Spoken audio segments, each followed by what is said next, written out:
ZEE5 ಇರುವಾಗ ನೀವು ನಿಮ್ಮ ನೆಚ್ಚಿನ ಶೋಗಳನ್ನ ಎಂದಿಗೂ ಮಿಸ್ ಮಾಡಿಕೊಳ್ಳುವುದಿಲ್ಲ. ಅದು ಸಂಪೂರ್ಣ ಉಚಿತವಾಗಿ.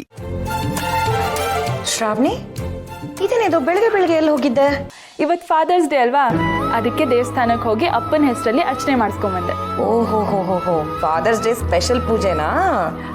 ಬರೀ ಅಷ್ಟು ಮಾತ್ರ ಅಲ್ಲ ಚಿಕ್ಕಮ್ಮ, ಇವತ್ತು ಅಪ್ಪಂಗೆ ಯಾವುದೋ ಒಂದು ಇಂಪಾರ್ಟೆಂಟ್ ಪ್ರೆಸ್ ಮೀಟ್ ಇದೆ ಅಂತ ಚಿಕ್ಕಪ್ಪ ಹೇಳಿದ್ರು. ಮತ್ತೆ ಆ ಪ್ರೆಸ್ ಮೀಟಲ್ಲಿ ಯಾರೋ ಅಪ್ಪಂಗೆ ಆಗದೆ ಇರೋರು, ಅವ್ರ ಒಪೋಸಿಷನ್ ಅವರು ಅವ್ರಿಗೆ ತೊಂದರೆ ಕೊಡ್ಬೋದು ಅಂತ ಹೇಳಿದ್ರು.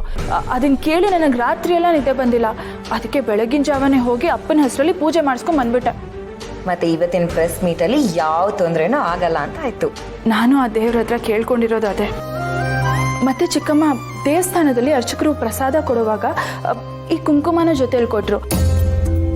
ಇದನ್ನ ಅಪ್ಪನ ಹಣೆಗೆ ಹಚ್ಚಿದ್ರೆ ಅವ್ರು ಮಾಡೋ ಕೆಲಸಗಳಲ್ಲಿ ಯಾವ ತೊಂದರೆನೂ ಆಗಲ್ವಂತೆ, ಶತ್ರುಗಳ ಕಾಟನೂ ಇರಲ್ವಂತೆ, ಮತ್ತೆ ಕೆಟ್ಟ ದೃಷ್ಟಿನೂ ಬೀಳಲ್ವಂತೆ. ಸರಿಯಮ್ಮ, ಆಯ್ತು. ಆ ಕುಂಕುಮನ ನನ್ನ ಕೈಲಿ ಕೊಡು.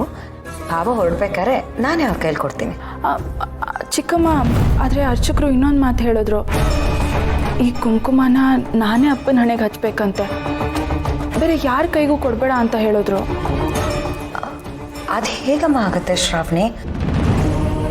ಇಂಥ ಮುಖ್ಯವಾದ ಕೆಲ್ಸಗಳಿಗೆ ಹೊರಡ್ಬೇಕಾದಾಗ ಅದಕ್ಕೇನೆ ಅವ್ರಿಗೆ ಆರತಿ ಕೊಡೋದು.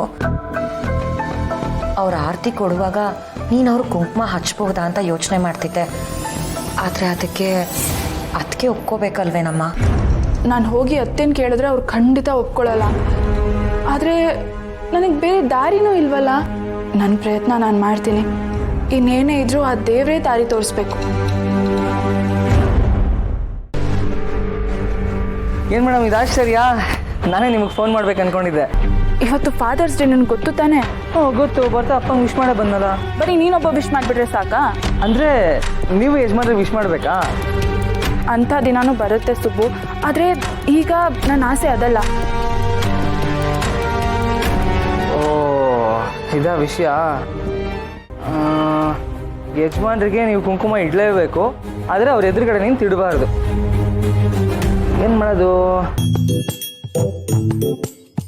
ಮೇಡಮ್? ಯಜಮಾನ್ರು ಎಲ್ಲಿದ್ದಾರೆ ಇವಾಗ? ಗೊತ್ತಿಲ್ಲ ಸುಬ್ಬು.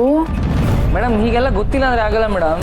ಯಜಮಾನ್ರು ಎಲ್ಲಿದ್ದಾರೆ, ಯಾರ ಜೊತೆ ಇದ್ದಾರೆ, ಏನು ಮಾಡ್ತಾ ಇದ್ದಾರೆ, ನಿಂತಿದ್ದಾರಾ, ಕೂತಿದ್ದಾರಾ, ಪಿನ್ ಟು ಪಿನ್ ಡೀಟೇಲ್ಸ್ ಹೇಳಿದ್ರೆ ಮಾತ್ರ ನಾನೇನಾದರೂ ಸೊಲ್ಯೂಷನ್ ಕೊಡೋಕ್ಕೆ ಸಾಧ್ಯ. ಹೌದಾ? ಸರಿ ಸರಿ.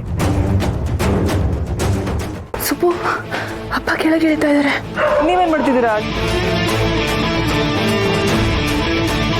ನೀವು ಕೆಳಗೆ ಹೋಗಿ.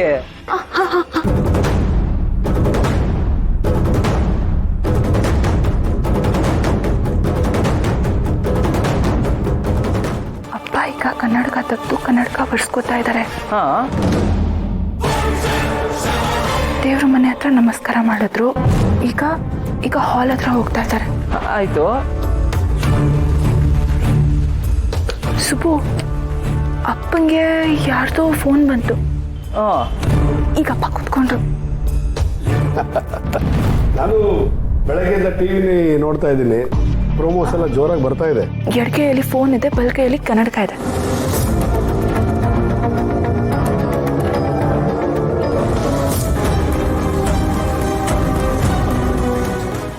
ZEE5 ಆಪ್ ಡೌನ್ಲೋಡ್ ಮಾಡಿ ಎಲ್ಲಾ ಸಂಚಿಕೆಗಳನ್ನು ಸಂಪೂರ್ಣ ಉಚಿತವಾಗಿ ನೋಡಿ.